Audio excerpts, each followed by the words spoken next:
प्रिय छात्रों, आज के इस पीरियड में आप लोग इंग्लिश फर्स्ट पेपर पोएट्री का दूसरा लेसन पढ़ने जा रहे हैं। लेसन नेम है द सॉन्ग ऑफ लाइफ, जिसका तात्पर्य होता है जीवन की गीत। इसके पोएट हैं H.W. लॉन्गफेलो।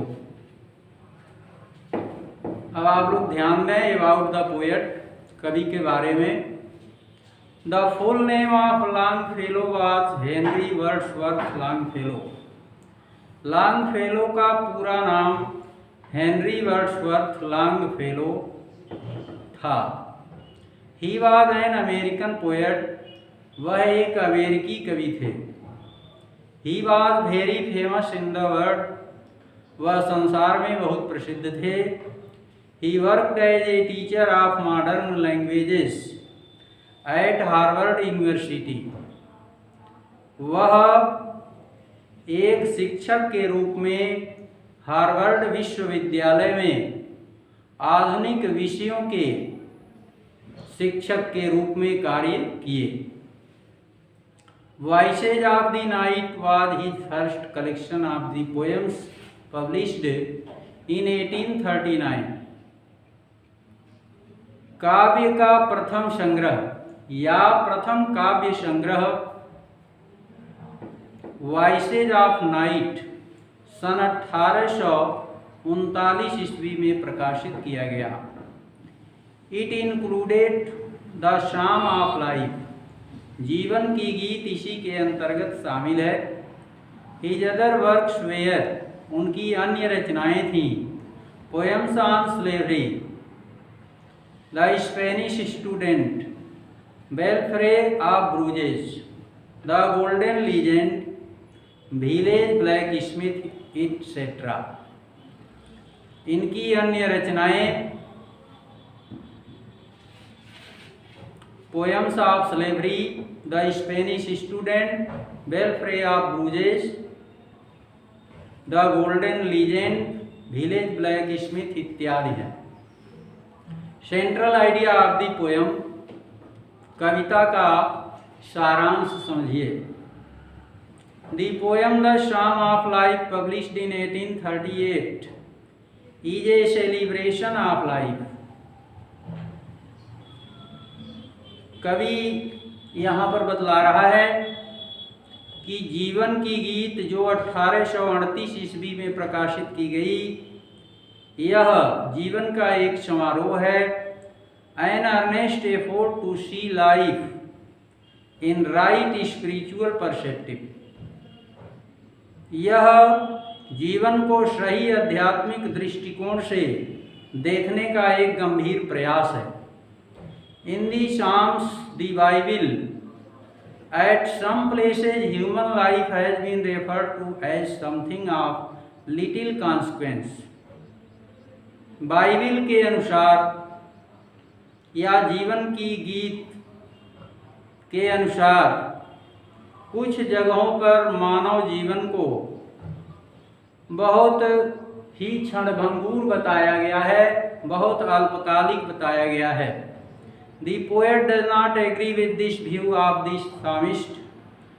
कवि इस जीवन के गीत की रचयिता के दृष्टिकोण से सहमत नहीं है। Life is not an empty dream. कवि के अनुसार जीवन एक निरा स्वप्न नहीं है। It is a serious reality. यह एक गंभीर वास्तविकता है। Death is not it's ultimate object. मृत्यु ही इसका अंतिम लक्ष्य नहीं। फॉर सोल इज इमॉर्टल, क्योंकि आत्मा अमर है। सारो और joy is not its preordained way or aim. दुख अथवा सुख इसके उद्देश्य नहीं है। Our main duty in life is to work hard and progress day by day. जीवन में हमारा मुख्य कर्तव्य कठोर परिश्रम करना है और दिन प्रतिदिन प्रगति करना है। In this short and temporary camp of life we should face the circumstances of life as a hero। कवि कहता है कि इस क्षणभंगुर और अस्थायी जीवन के पड़ाव में हमें एक वीर की भांति जीवन की परिस्थितियों का सामना करना चाहिए। And not be driven this way और that way by them like helpless captive. हमें जटिल परिस्थितियों को देख करके, कठिन समस्याओं को देख करके पशुओं की भांति भागना नहीं चाहिए। इन कठिन परिस्थितियों से मुख नहीं मोड़ना चाहिए। We should give up idleness and start working hard to achieve success after success. हमें आलस्य को त्याग देना चाहिए और एक सफलता के बाद दूसरी सफलता को प्राप्त करने के लिए कठिन परिश्रम करना चाहिए। We should learn to labour hard and wait for the result. हमें कठिन परिश्रम करने की कला सीखनी चाहिए और परिणाम के लिए हमें इंतजार करना चाहिए। अब आप लोग कविता के प्रथम अवतरण को देखें। Life is real, life is earnest. कवि कहता है कि जीवन वास्तविक है, जीवन गंभीर है। And the grave is not its goal, और कब्र ही इसका लक्ष्य नहीं है। Dust thou art to dust returnest is not spoken of the soul. यह शरीर नश्वर है, किंतु इस शरीर में रहने वाली आत्मा को नश्वर नहीं बताया गया है। Not enjoyment and not sorrow is our destined end our way. हमारे जीवन के लक्ष्य सुख अथवा दुख नहीं है। But to act that each tomorrow find us farther than today। बल्कि आज की अपेक्षा अपने को आने वाले कल में और अधिक प्रगति के पथ पर बढ़ते हुए पाना हमारे जीवन का उद्देश्य है। In the world's broad field of battle in the bivouac of life. कवि कहता है कि यह संसार एक विशाल युद्ध भूमि के समान है और यह जीवन उस विशाल युद्ध भूमि में डाले जाने वाले अस्थायी डेरे के समान है या पड़ाव के समान है। Be not like dumb driven cattle, be a hero in the strife.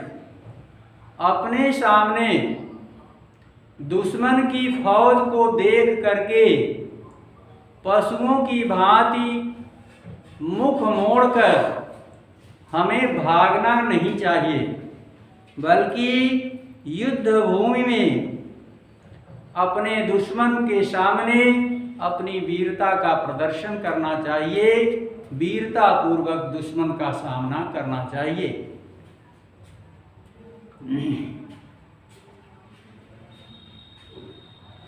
Let us then be up and doing with a heart for any fate, still achieving, still pursuing, learn to labor and to wait। अब आप लोग देखें, कवि कहता है कि हमारे जीवन में बहुत से सुख और दुख के अवसर आते हैं। इन अवसरों पर हमें कभी भी घबराने की आवश्यकता नहीं है, क्योंकि जो चीज़ें शाश्वत हैं, जो इटर्नल चीज़ें हैं, इनसे भाग करके भी हम जो है अपना पीछा नहीं छुड़ा सकते। इसलिए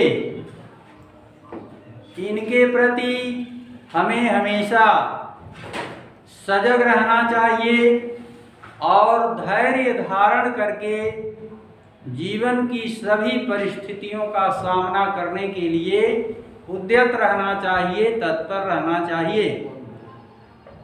with a heart for any fate, जीवन में चाहे जैसी भी परिस्थितियां आए, हर एक परिस्थिति का सामना करने के लिए अपने को तैयार रखना चाहिए, उसका सामना करने योग्य अपने को बनाना चाहिए।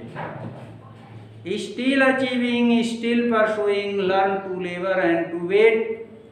हमें यह सोचना चाहिए कि अभी हमको और भी लक्ष्य प्राप्त करने हैं, और भी उपलब्धियों को हासिल करना है, और भी उद्देश्यों के पीछे चलना है, जब तक वो उद्देश्य पूरे नहीं हो जाते।